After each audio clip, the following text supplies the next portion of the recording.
प्रिय देशवासियों, नमस्कार। हम सभी ने बीते दिनों में देश का सामर्थ्य और उसका संयम दोनों देखा है। मैं सबसे पहले भारत की पराक्रमी सेनाओं को, सशस्त्र बलों को, हमारी खुफिया एजेंसियों को, हमारे वैज्ञानिकों को, हर भारतवासी की तरफ से सैल्यूट करता हूं। हमारे वीर सैनिकों ने ऑपरेशन सिंदूर के लक्ष्यों की प्राप्ति के लिए असीम शौर्य का प्रदर्शन किया। मैं उनकी वीरता को, उनके साहस को, उनके पराक्रम को आज समर्पित करता हूं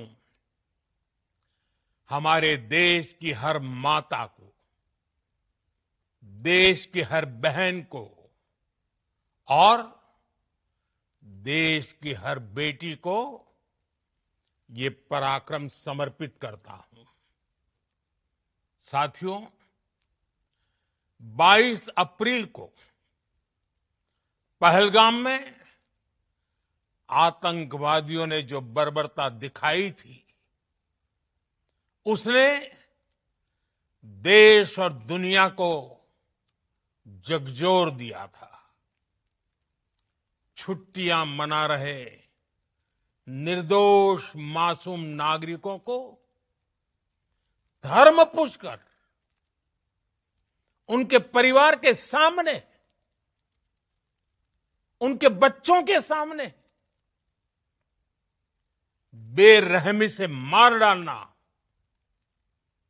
यह आतंक का बहुत विभत्स चेहरा था, क्रूरता थी।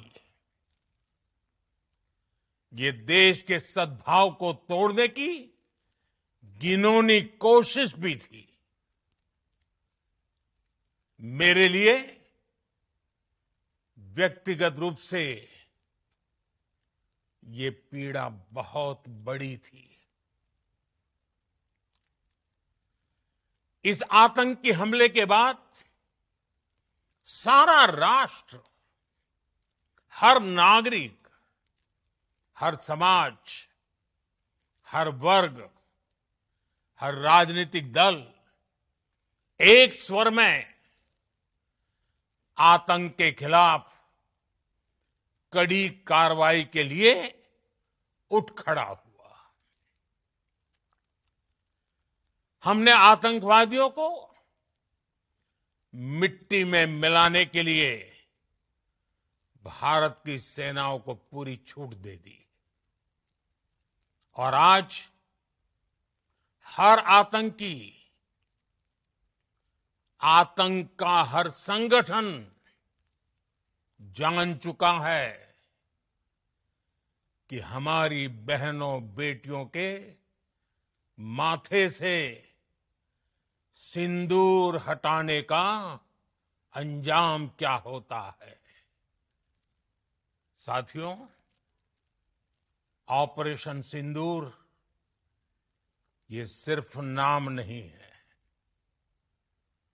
ये देश के कोटि कोटि लोगों की भावनाओं का प्रतिबिंब है। ऑपरेशन सिंदूर न्याय की अखंड प्रतिज्ञा है।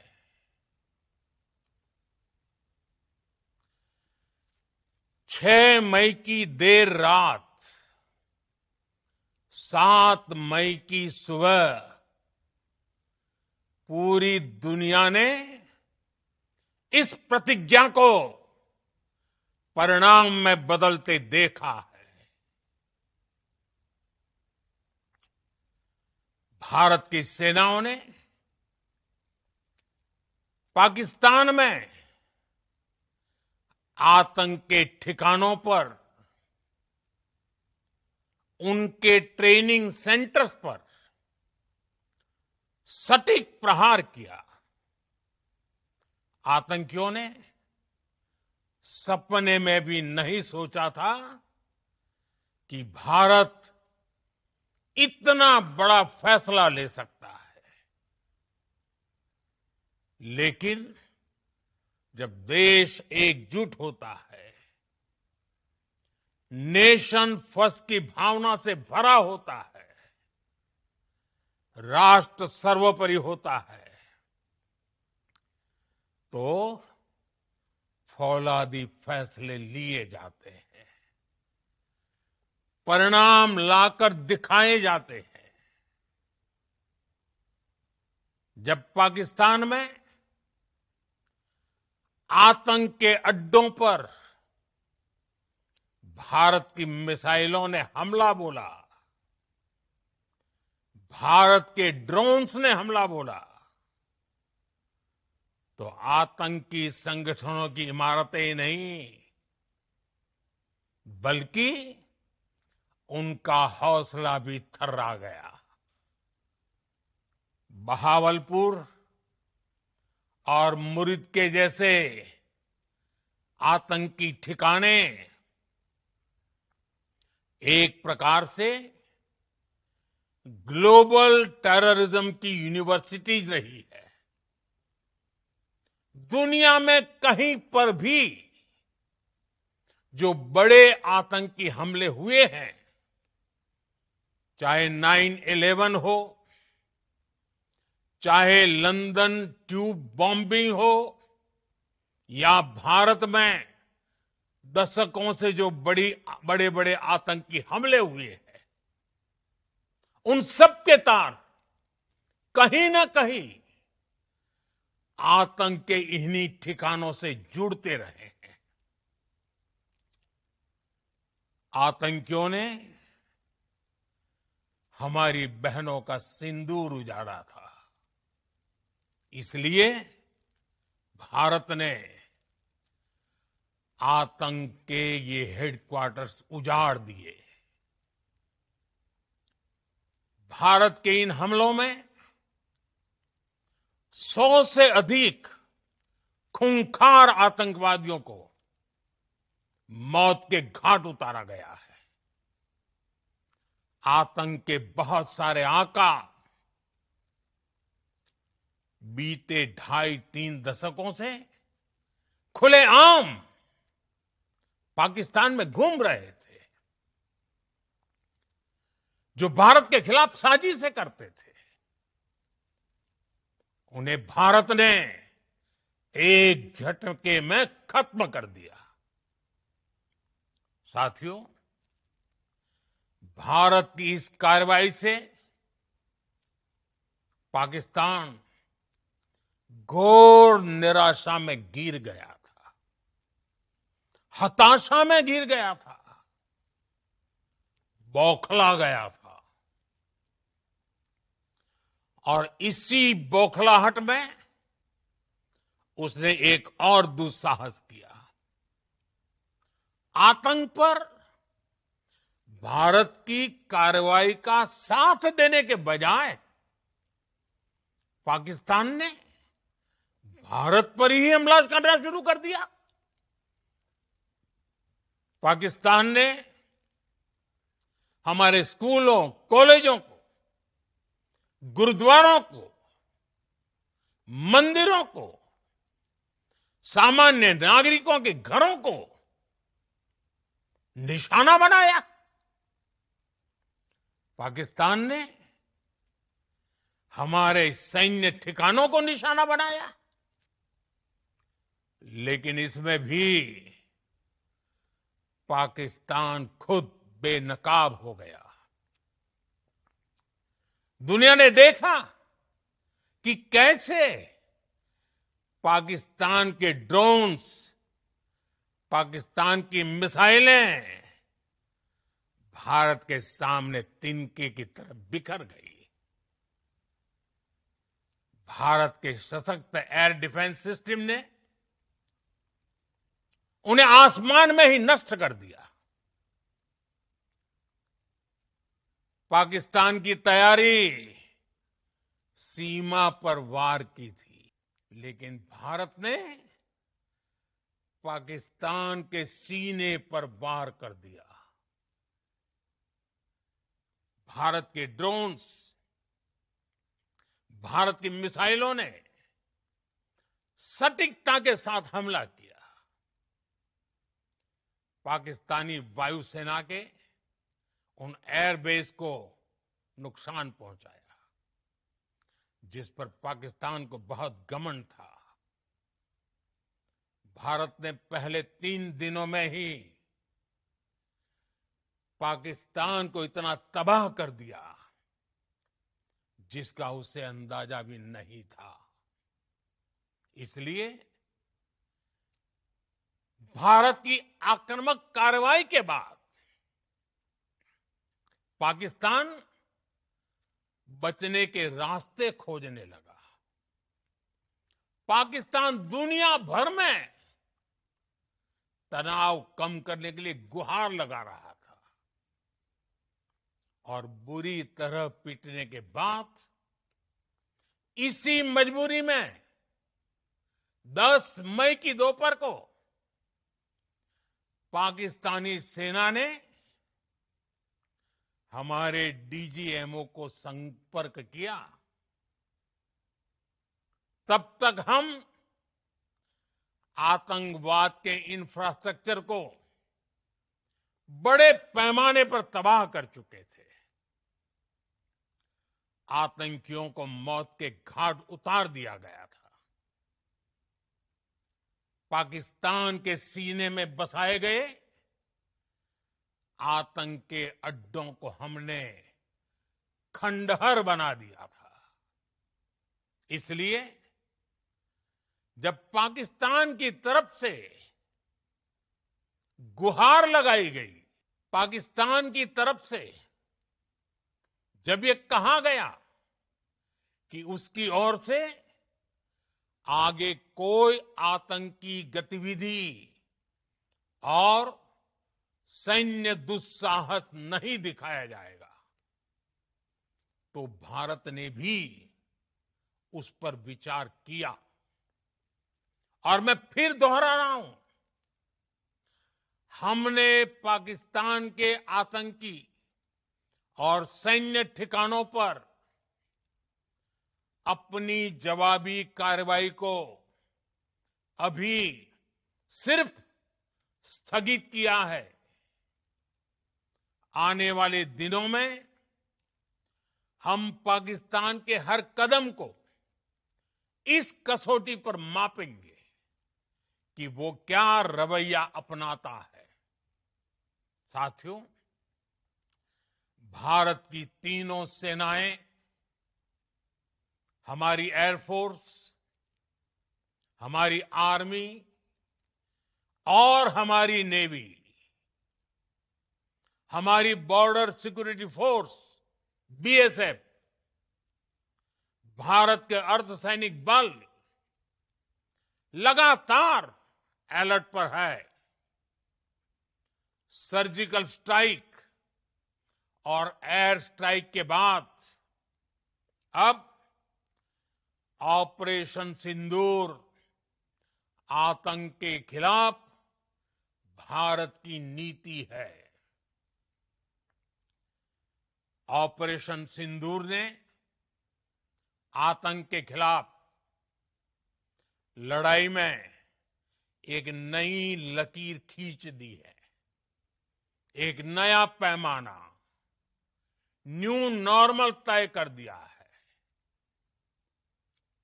पहला, भारत पर आतंकी हमला हुआ तो मुंह तोड़ जवाब दिया जाएगा। हम अपने तरीके से, अपनी शर्तों पर जवाब देकर रहेंगे। हर उस जगह जाकर कठोर कार्रवाई करेंगे जहां से आतंक की जड़ें निकलती हैं। दूसरा, कोई भी न्यूक्लियर ब्लैकमेल भारत नहीं सहेगा। न्यूक्लियर ब्लैकमेल की आड़ में पनप रहे आतंकी ठिकानों पर भारत सटीक और निर्णायक प्रहार करेगा। तीसरा, हम आतंक की सरपरस्त सरकार और आतंक के आकाओं को अलग अलग नहीं देखेंगे। ऑपरेशन सिंदूर के दौरान दुनिया ने पाकिस्तान का वो घिनौना सच फिर देखा है, जब मारे गए आतंकियों को विदाई देने पाकिस्तानी सेना के बड़े बड़े अफसर उमड़ पड़े। स्टेट स्पॉन्सर्ड टेररिज्म का ये बहुत बड़ा सबूत है। हम भारत और अपने नागरिकों को किसी भी खतरे से बचाने के लिए लगातार निर्णायक कदम उठाते रहेंगे। साथियों, युद्ध के मैदान पर हमने हर बार पाकिस्तान को धूल चटाई है और इस बार ऑपरेशन सिंदूर ने नया आयाम जोड़ा है। हमने रेगिस्तानों और पहाड़ों में अपनी क्षमता का शानदार प्रदर्शन किया और साथ ही न्यू एज वॉरफेयर में भी अपनी श्रेष्ठता सिद्ध की। इस ऑपरेशन के दौरान हमारे मेड इन इंडिया हथियारों की प्रामाणिकता सिद्ध हुई। आज दुनिया देख रही है 21वीं सदी के वॉरफेयर में made in India defence equipments, इसका समय आ चुका है। साथियों, हर प्रकार के आतंकवाद के खिलाफ हम सभी का एकजुट रहना, हमारी एकता हमारी सबसे बड़ी शक्ति है। निश्चित तौर पर ये युग युद्ध का नहीं है, लेकिन ये युग आतंकवाद का भी नहीं है। टेररिज्म के खिलाफ जीरो टॉलरेंस, ये एक बेहतर दुनिया की गारंटी है। साथियों, पाकिस्तानी फौज, पाकिस्तान की सरकार जिस तरह आतंकवाद को खाद पानी दे रहे हैं, वो एक दिन पाकिस्तान को ही समाप्त कर देगा। पाकिस्तान को अगर बचना है तो उसे अपने टेरर इंफ्रास्ट्रक्चर का सफाया करना ही होगा। इसके अलावा शांति का कोई रास्ता नहीं है। भारत का मत एकदम स्पष्ट है। टेरर और टॉक एक साथ नहीं हो सकते।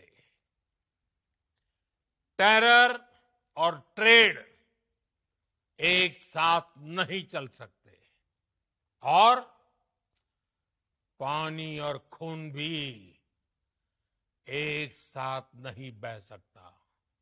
मैं आज विश्व समुदाय को भी कहूंगा,